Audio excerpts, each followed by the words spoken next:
ശാസ്ത്രരംഗത്ത് Indian കുതിപ്പ് തുടരുകയാണ്. ISROയുടെ മറ്റൊരു അഭിമാനകരമായ നേട്ടം കൂടി നമ്മൾ കൈവരിക്കുന്നു. ആദിത്യ L1 ആദ്യത്തെ സൗരദൗത്യത്തിന്റെ ആദ്യഘട്ടം പൂർണ്ണമായും വിജയകരമായി ഇന്ത്യ പൂർത്തിയാക്കിയിരിക്കുകയാണ്. ആദിത്യ L1 അതിന്റെ ലക്ഷ്യസ്ഥാനത്തേക്ക് എത്തിയിരിക്കുന്നു. ആര്യ ഇപ്പോൾ വിവരങ്ങളുമായി ചേരുകയാണ്. ആര്യ, ലക്ഷ്യസ്ഥാനത്ത് നമ്മൾ എത്തിയിട്ടുണ്ട്. ഇനിയുള്ള കുതിപ്പ്, ഇനിയുള്ള ആദിത്യയുടെ നീക്കങ്ങൾ, പഠനങ്ങൾ, വിവരങ്ങൾ. അതെ, പ്രധാനമന്ത്രി പറഞ്ഞതുപോലെ വളരെ നിർണായകമായ അഭിമാനകരമായ ഒരു നേട്ടമാണ് നമ്മൾ കൈവരിച്ചിരിക്കുന്നത്. ഇനി 5 വർഷവും 2 മാസവും നീളുന്ന പഠനകാലമാണ് ആദിത്യ L1നെ സംബന്ധിച്ച്. ആ 5 വർഷവും 2 മാസവും ആ L1 പോയിന്റിൽ നിന്ന് സൂര്യനെ പഠിക്കുകയാണ് ആദിത്യയുടെ ലക്ഷ്യം. സൂര്യനെ പഠിച്ച് സൂര്യനിൽ നിന്ന് ലഭിക്കുന്ന വിവരങ്ങൾ അത് ഭൂമിയിലേക്ക് അയക്കും. അത് ചിത്രങ്ങളടക്കം, കാരണം ഒരാഴ്ച മുൻപ് സൂര്യൻ പൂർണ്ണാകൃതിയിൽ നിൽക്കുന്ന ഒരു വൃത്താകൃതിയിൽ നിൽക്കുന്ന ഒരു ചിത്രം ഇസ്രോ പുറത്തുവിട്ടിരുന്നു. ആദിത്യ L1 എടുത്തൊരു ചിത്രമായിരുന്നു അത്.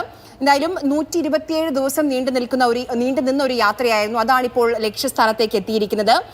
ഭൂമിയിൽ നിന്നും സൂര്യന്റെ നേരെ, അതായത് 15 ലക്ഷം കിലോമീറ്റർ അകലെയുള്ള 1-ാം ലഗ്രാഞ്ചിയൻ പോയിന്റിന്റെ ഹാലോ ഓർബിറ്റിലേക്കാണ് അല്പസമയം മുൻപ് ഇസ്രോയുടെ ആദ്യ സൗരദൗത്യമായ ആദിത്യ L1 എത്തിയത്. നോക്കൂ, ഭൂമിയിൽ നിന്നും സൂര്യനിലേക്ക് 15 കോടി കിലോമീറ്റർ ദൂരമുണ്ട്. അതിന്റെ ഏകദേശം 1% മാത്രമാണ് ആദിത്യ L1 ദൂരം താണ്ടിയിട്ടുള്ളൂ. ഭൂമിയിൽ നിന്നും സൂര്യനിലേക്കുള്ള ആകെ ദൂരത്തിന് 1% മാത്രമാണ് ആദിത്യ L1 ഇതിനോടകം ഈ 127 ദിവസം താണ്ടിയിട്ടുള്ളൂ. എന്നാൽ പക്ഷെ ചന്ദ്രനുമായി കമ്പയർ ചെയ്ത് നോക്കുകയാണെങ്കിൽ ഭൂമിയിൽ നിന്ന് ചന്ദ്രനിലേക്കുള്ള ദൂരത്തിന്റെ ഏകദേശം 4 ഇരട്ടി വരും ഇത്. അതായത് ഒരു പ്രത്യേക ഭ്രമണപഥത്തിൽ സൂര്യനെ ഒരു കൃത്രിമ ഗ്രഹം എന്ന നിലയിൽ ആദിത്യ L1 ചുറ്റിക്കൊണ്ടിരിക്കും. ഭൂമിയെ പോലെ തന്നെ നമ്മുടെ ആദിത്യയും ഭൂമിയെ സൂര്യൻ ചുറ്റാനെടുക്കുന്ന സമയം അത് തന്നെ ആദിത്യയും, അതായത് 365 ദിവസം കൊണ്ടായിരിക്കും സൂര്യനെ കറങ്ങി വരിക. ഇതാണ് L1 പ്രദേശത്ത്.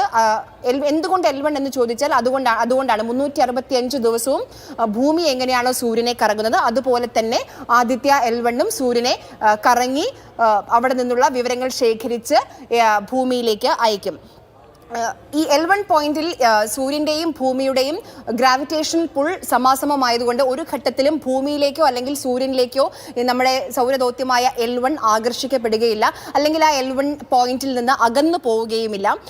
അതിനാൽ തന്നെ ഒരിക്കലും ഭൂമിയിൽ നിന്ന് അധിക ദൂരത്തേക്ക് നീങ്ങില്ല എന്ന് നമുക്ക് ഉറപ്പിച്ചു പറയാൻ കഴിയും. അതുകൊണ്ട് വാർത്താവിനിമയം നമുക്ക് സ്വാഭാവികമായും എളുപ്പമായിരിക്കും. ആദിത്യ ഒരിക്കലും, അതായത് നേർരേഖയിലാണ്, അതായത് ഏത് സമയത്തും 24 മണിക്കൂറും സൂര്യനെ കണ്ടുകൊണ്ടിരിക്കും പറ്റുന്നൊരു സ്ഥലമാണ് ഈ L1 പോയിന്റ് എന്ന് പറയുന്നത്. ഒരിക്കലും ഭൂമിയുടെയോ ചന്ദ്രന്റെയോ നിഴലിലേക്ക് ആദിത്യ L1 പോകില്ല. അതുകൊണ്ട് വർഷത്തിൽ 365 ദിവസവും രാപ്പകലില്ലാതെ സൂര്യനെ നിരീക്ഷിച്ചു കൊണ്ടിരിക്കാം ആദിത്യ L1 എന്നും ഒരു ഗുണം കൂടിയുണ്ട്.